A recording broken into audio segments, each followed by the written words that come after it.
afternoon. I'm Jaylin Pantalyon. I am your assessor for today for food and beverage and safety.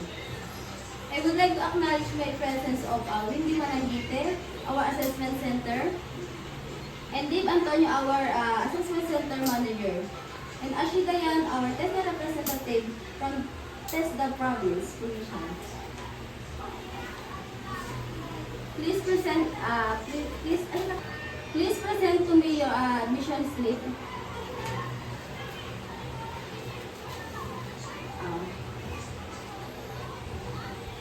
Here's the attendance.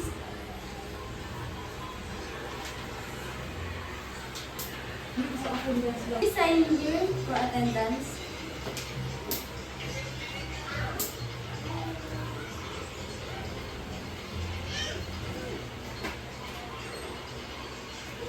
I'm doing administer competence assessment food and beverage and safety.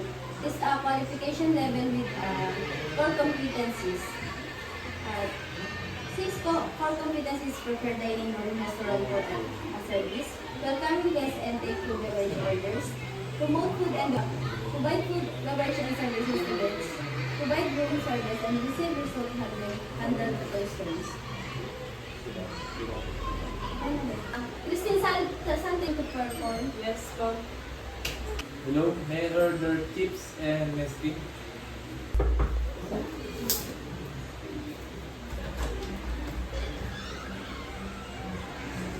Good morning, sir. Where did you go to put your drinks and your shoes? On the table, please.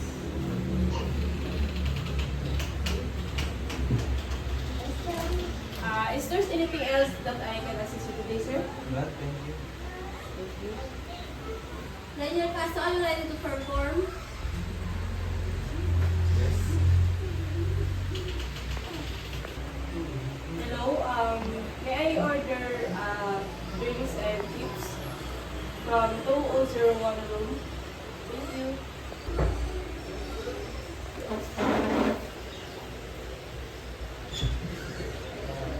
Ma'am, please, your gin juice ready with your...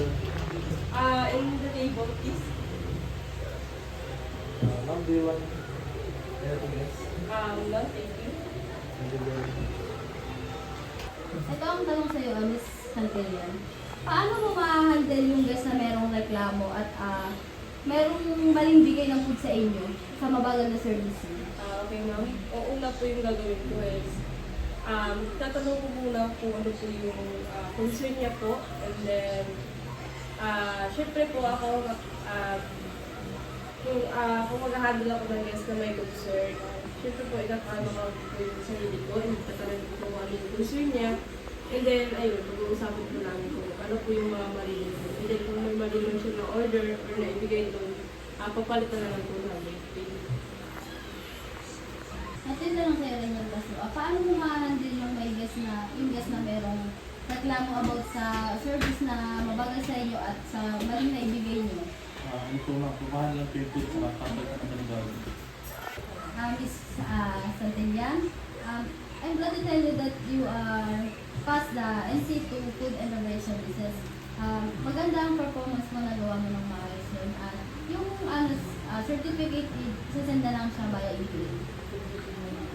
Castro, according to your performance, you performed the task, but there's fall short standard. I'm very sorry for you're not able to perform. Okay naman yung gawa mo, pero mas kailangan pa ng improvement na kailangan sa standard ng test. Na you not competent.